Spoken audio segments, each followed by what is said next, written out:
Assalamualaikum warahmatullahi wabarakatuh.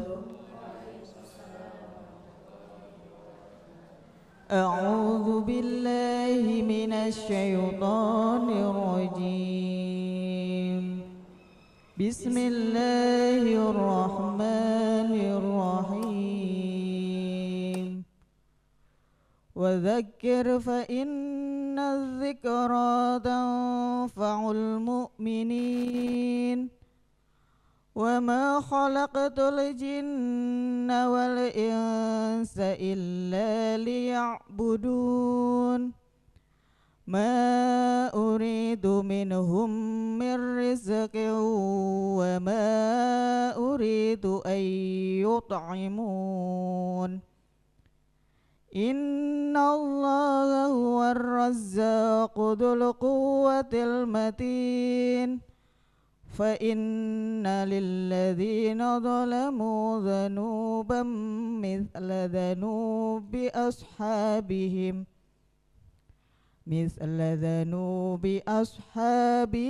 fala yasta'jilun. Sadaqallahul azim. Bismillahirrahmanirrahim. Assalamualaikum warahmatullahi wabarakatuh. Waalaikumsalam warahmatullahi wabarakatuh. Bismillahi walhamdulillah wassalatu wassalamu ala rasulillah wala haula wala quwata illa billah amma ba'du. Mari bersama-sama kita panjatkan puji syukur atas kehadirat Allah Subhanahu wa taala yang telah melimpahkan rahmat serta karunia-Nya kepada kita pada pagi hari ini sehingga kita bisa kembali berkumpul di acara Ngobrol Perkara Ilmu. Ngopi yuk. Pemirsa Sinpo TV dimanapun berada, pagi ini sudah ada bersama kita Bapak Ustadz Ahmad Haris Riswanto. Assalamualaikum Pak Ustadz. Waalaikumsalam warahmatullahi wabarakatuh. Kabarnya gimana Pak Ustadz? Alhamdulillah sehat, baik. Alhamdulillah baik. Semoga kesehatan ini juga bisa dirasakan oleh pemirsa Sinpo TV dimanapun berada. Nah pemirsa, untuk topik ngopi kita pada pagi hari ini yaitu terkait dengan pengabdian. Nah ini untuk penjelasan lebih lanjutnya kita akan langsung saja mendengarkan. Silahkan Pak Ustadz. Baik. Assalamualaikum warahmatullahi wabarakatuh. Alhamdulillahi wahdah wa la na'budu illa iyyah. Summassalatu wassalamu ala rasulillah wa ala alihi wa ashabihi wa man tabi'a rusydah amma ba'dah. Jamaah yang dimuliakan Allah dan juga pemirsa Sinpo TV dimanapun berada, semoga Allah selalu mencurahkan kasih sayangnya untuk kita semuanya, amin ya rabbal alamin. Pada pagi yang berbahagia ini, tema obrolan kita tentang pengabdian. Karena memang tujuan utama diciptakannya manusia adalah untuk pengabdian. Wa ma khalaqtul jinna wal insa illa liya'budun. Wa ma, dan tidak, khalaqtu, aku menciptakan al jinna, bangsa jin, wal insa, dan bangsa manusia, illa, kecuali, liya'budun, untuk beribadah. Lah inti daripada ibadah itu adalah pengabdian.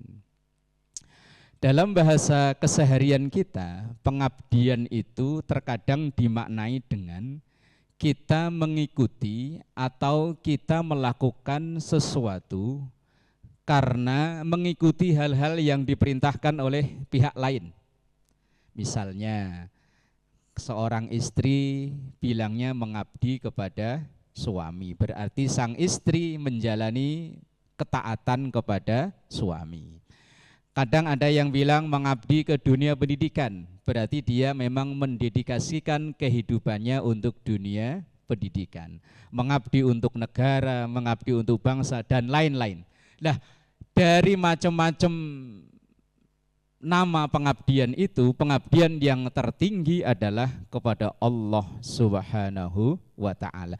Karena memang muara atau ujung dari pengabdian itu adalah kepada Allah Subhanahu wa ta'ala. Seorang istri mengabdi kepada suami, seorang warga negara mengabdi kepada negaranya.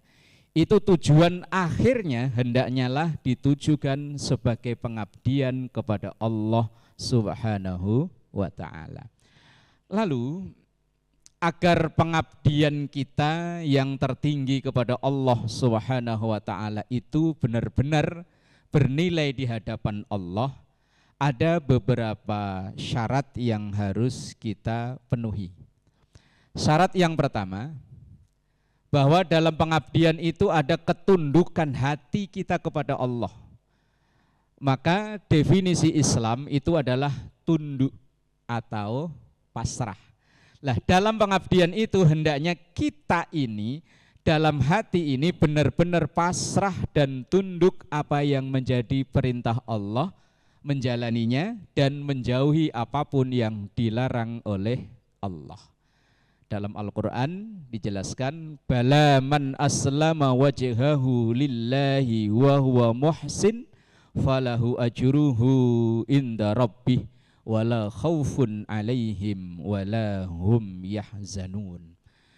Bala, bahkan man, siapapun aslama yang memasrahkan wajhahu, dirinya lillahi kepada Allah, wa huwa muhsin, dan ia terus melakukan kebaikan-kebaikan. Artinya dalam kepasrahan kita kepada Allah, dalam pengabdian kita kepada Allah dengan cara melaksanakan kebaikan. Kebaikan itu baik kebaikan sisi hablum minallah maupun kebaikan sisi hablum minannas. Maka bagi orang ini falahu ajruhu inda rabbih, maka orang ini akan memperoleh nilai pahala di sisi Allah Subhanahu wa ta'ala, wala khaufun alaihim wala hum yahzanun. Dan bagi orang yang dalam hatinya ketika pengabdian kepada Allah itu ada ketundukan yang pasrah kepada Allah, mereka enggak merasa khawatir. Maksudnya khawatir itu begini, ketika ia melakukan kebaikan, ia enggak khawatir kalau kebaikannya itu enggak diapresiasi orang. Bodoh amat, pokoknya kalau ini saya yakin baik, saya kerjakan, walaupun nanti orang lain menganggapnya enggak baik. Karena tidak semua yang kita lakukan dari kebaikan itu diterima orang lain menjadi baik. Apalagi yang memang dasarnya orang itu sudah enggak seneng sama kita. Sebaik apapun yang kita lakukan, maka akan dinilai tidak baik oleh dia. Maka salah satu yang harus kita lakukan, pasrahkan ketundukan pengabdian ini hanya kepada Allah Subhanahu wa ta'ala. Yang ketiga, menyerahkan sepenuhnya bahwa titik akhir dari yang kita lakukan ini adalah Allah Subhanahu wa ta'ala.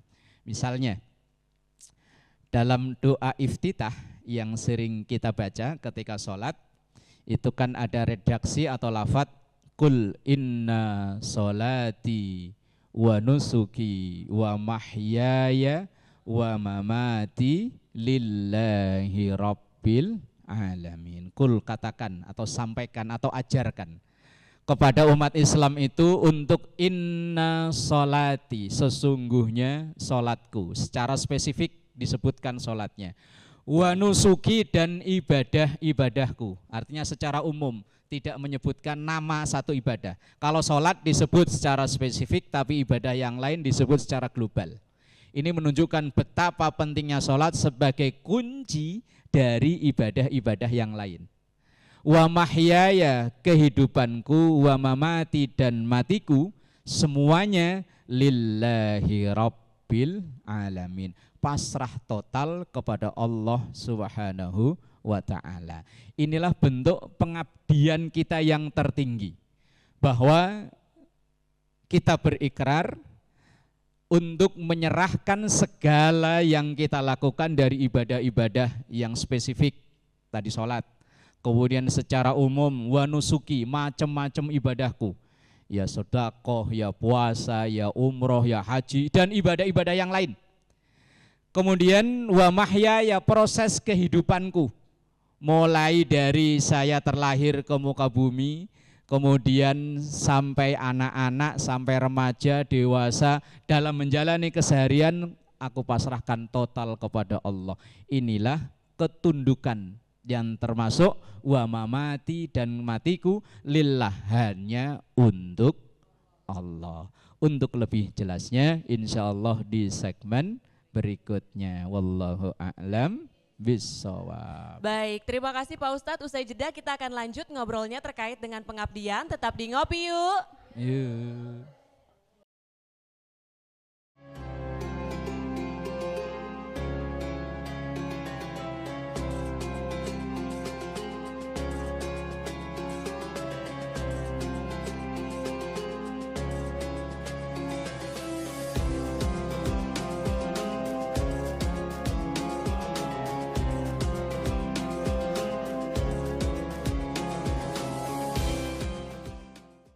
Alhamdulillahirrabbilalamin, kita masih dalam acara Ngopi, ngobrol perkara ilmu. Ngopi yuk.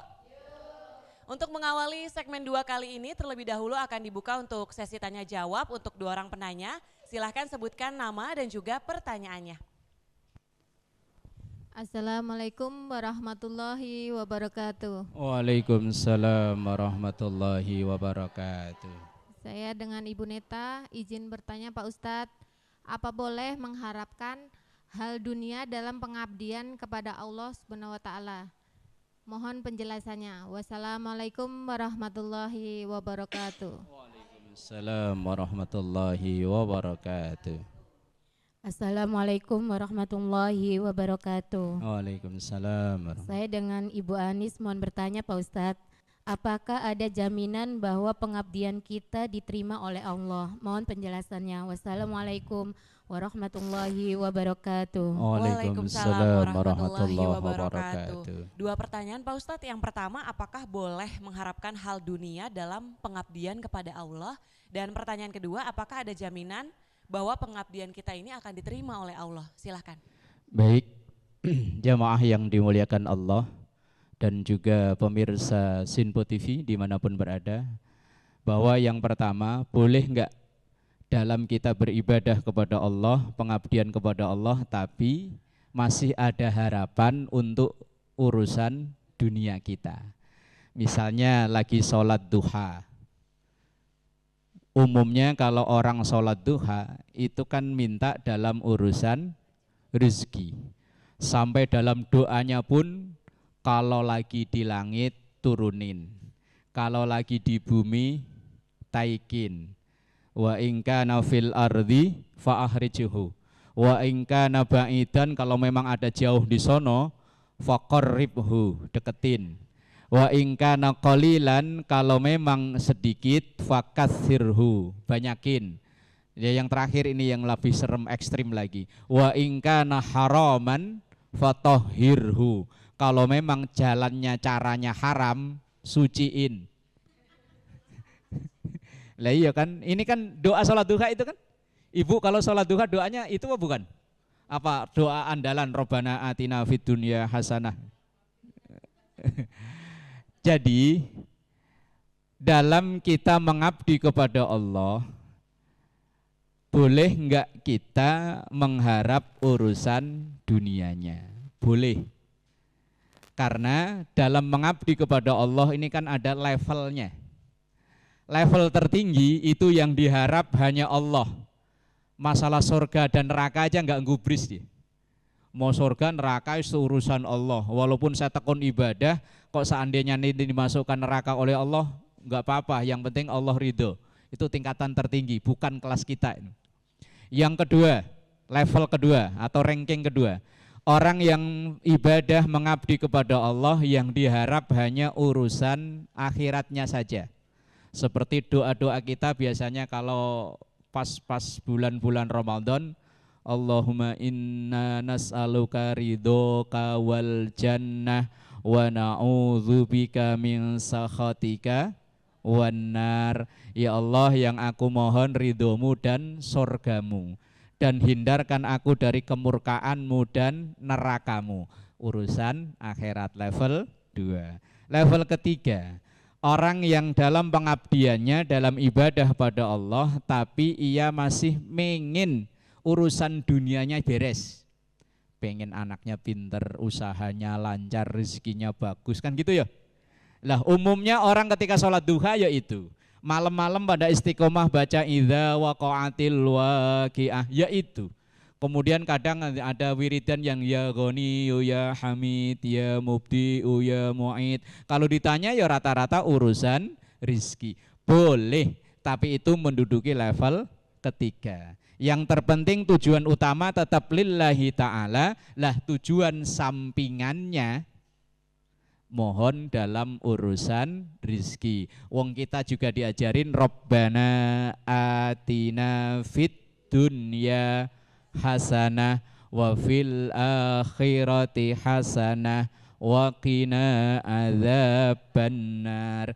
Dalam doa ini kita mohon pada Allah dunia dulu yang nyaman. Setelah itu baru akhirat. Berarti di sela-sela kita mengabdi kepada Allah masih ada pengharapan untuk kita nyaman hidup di dunia. Bahkan ada dalam ayat wabtaghi fima ataqallah daral akhirah wala tansa nasibaka minad dunya. Carilah untuk kebahagiaan akhirat, tapi jangan lupa kebahagiaanmu di dunia. Artinya dalam kita mengibadah kepada Allah ya masih diperbolehkan untuk ngarep urusan dunia, enggak ada larangan, boleh. Yang terpenting tetap titik tujuan utamanya adalah lillahi ta'ala. Masalah nanti bawa tentengan bonus. Orang ibadahnya tekun, rizkinya bagus, itu rizki bagus, itu bonus. Orang ibadah tekun dikasih badan sehat, bonus. Orang ibadah tekun anaknya soleh solehah, rumah tangganya sakinah mawaddah warahmah, bonus. Lah kok seandainya ada orang ibadahnya tekun tapi rezekinya seret gimana? Nasib. Ujian.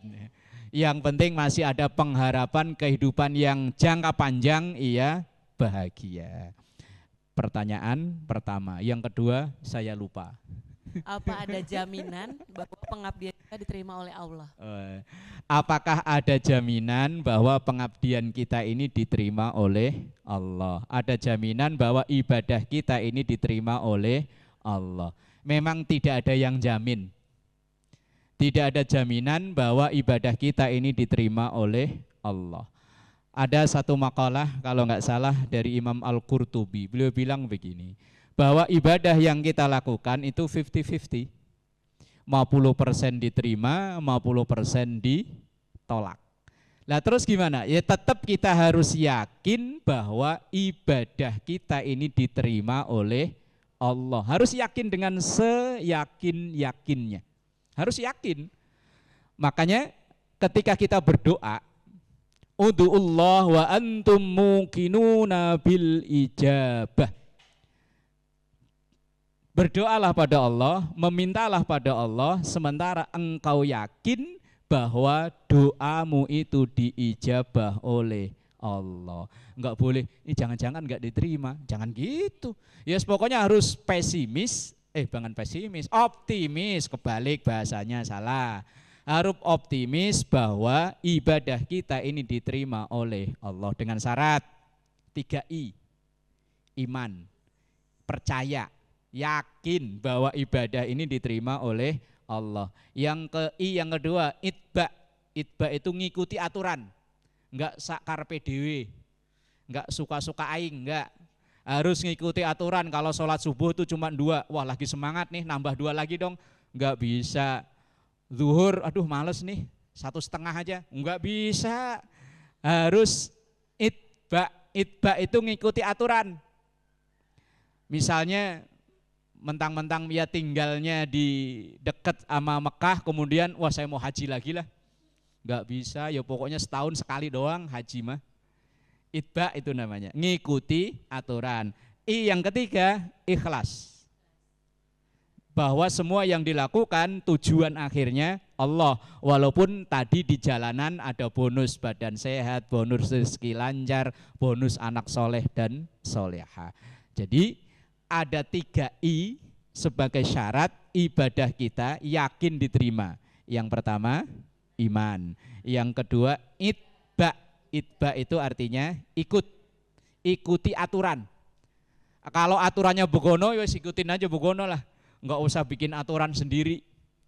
Wong udah ada aturan, sallu kama ra'aitumuni usolli. Salatlah seperti kalian melihat aku salat. Lah syarat yang ketiga ikhlas, dan harapan kita ibadah kita diterima oleh Allah Subhanahu wa taala. Wallahu a'lam bissawab. Baik, terima kasih Pak Ustadz. Tadi 2 pertanyaannya sudah dijawab. Nanti kita akan lanjut ngobrolnya usai jeda. Tetap di Ngopi Yuk.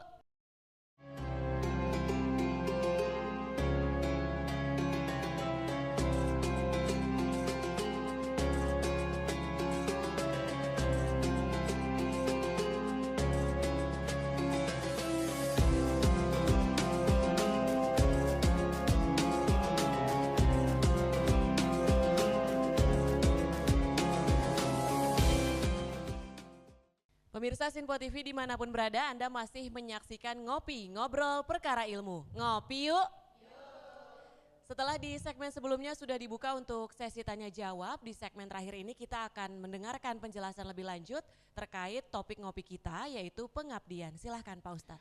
Baik, jamaah yang dimuliakan Allah dan juga pemirsa Sinpo TV dimanapun berada, bahwa pengabdian yang tertinggi kita kepada Allah Subhanahu wa ta'ala, agar pengabdian kita maksimal dan kita yakin pengabdian kita ini diterima oleh Allah Subhanahu wa ta'ala.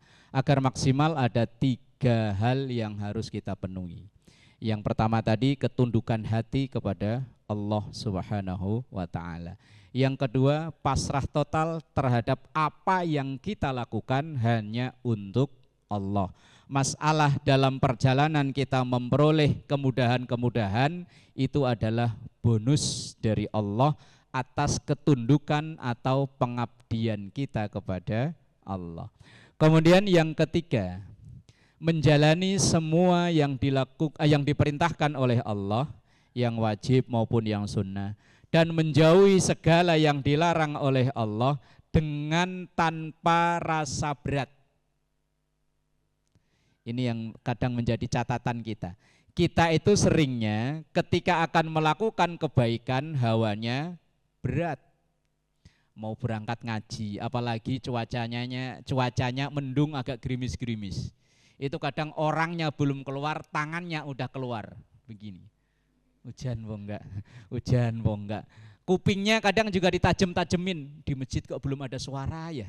Biasanya udah ada suara sholawatan, ada suara yang manggil-manggil, kok belum ada suara. Berat, orang melakukan baik itu kadang berat, memang awalnya harus sedikit dipaksa. Wong sering kita melakukan kebaikan itu enggak jadi ya sering kok. Misal, kita lagi duduk di rumah ada kedengeran salam yang khas. Assalamualaikum. Kok jawabnya kompak, emang salam apa ini? Salam persaudaraan, persatuan. Itu kadang, niatnya udah baik, niatnya baik. Begitu keluar ngelihat orangnya masih gagah, seger buger. Kadang niat baik itu enggak jadi loh. Padahal duit udah dikantongin dari dalam rumah, udah mau ngasih yang tadi itu. Begitu ngelihat, ya orangnya masih gagah, masih seger buger, masih kuat kerja, ngapain minta-minta? Kebaikan kita kadang enggak jadi. Karena terkadang kita melakukan kebaikan itu masih menunggu kebaikan orang lain kepada kita. Kalau orang lain baik, kita akan ikut baik. Tapi kalau orang itu enggak baik, ya kita enggak jadi baik. Walaupun awalnya udah ada niat baik. Nah maka dari itu jamaah yang dimuliakan Allah dan pemirsa Sinpo TV dimanapun berada, syarat yang ketiga, ketika menjalani sesuatu itu, dalam pengabdian itu akan menjadi maksimal adalah tanpa ada rasa berat. Nah ketika kita menjalani tugas keseharian kita ini tanpa ada rasa berat, itu ada tanda bahwa pengabdian kita diterima oleh Allah. Ketika misalnya jam 3, setengah 4, mata udah melek. Ini bangun berat apa abot? Yo berat yo abot yo. Yo dua-duanya yo berat yo abot. Makanya kadang mata udah melek, baru 3:30 merem lagi. Baru jam 4 belum azan. Begitu udah azan, baru azan. Begitu udah azan, ya baru azan. Molor, taunya subuhan. Tahu subuhan, Bu? Subuh awan-awan. Dikiraan duha ternyata subuh. Itu gara-gara masih ada rasa berat. Lah, orang yang mengabdi benar-benar kepada Allah itu rasa berat itu hilang. Persis kayak misalnya seorang bawahan, seorang tentara yang masih pangkat bawahan dipanggil sama komandannya, itu walaupun dia lagi apa langsung siap Pak, jalan. Walaupun dia misalnya baru pulang, baru mau rebahan, lah kok komandannya nelpon, langsung siap Pak, laksanakan perintah, jalan. Itu yang namanya pengabdian. Lah kalau kita kan hayya 'alas shalah, masih adzan. Qad qamatis shalah, qad qamatis, baru qomat. Karena udah sallallahu ala Muhammad, baru sholawatan, masih lama ini mah. Itu namanya bukan pengabdian. Itu ketika dipanggil langsung jalan tanpa ada rasa berat sedikit pun, itu yang disebut dengan pengabdian. Lah tinggal kita ngukur kita ini masih suka nunda-nunda, ngulur-ngulur, atau langsung siap laksanakan tugas. Yang tahu ya kita sendiri, jangan untuk menilai orang lain. Wallahu a'lam bishawab. Baik, terima kasih Pak Ustadz. Semoga topik ngopi kita pada pagi hari ini bisa bermanfaat bagi seluruh pemirsa Sinpo TV dimanapun berada. Akhir kata saya Tiara Dianti mewakili seluruh kerabat kerja yang bertugas pamit undur diri. Terima kasih. Wassalamualaikum warahmatullahi wabarakatuh. Waalaikumsalam warahmatullahi. Nastaghfirullahaladzim laqal ma'bud ya dzal jalali wal ikram. Bismillahirrahmanirrahim. Alhamdulillahi rabbil alamin. Allahumma salli ala sayyidina Muhammad wa ala ali sayyidina Muhammad. Rabbana taqabbal minna innaka antas samiul alim wa tub alaina innaka antat tawwabur rahim. Rabbana atina fid dunya hasanah wa fil akhirati hasanah wa qina adzabannar. Walhamdulillahi rabbil alamin. Wassalamualaikum warahmatullahi wabarakatuh. Sallallahu ala Muhammad, sallallahu alaihi wasallam, sallallahu ala Muhammad, sallallahu alaihi wasallam.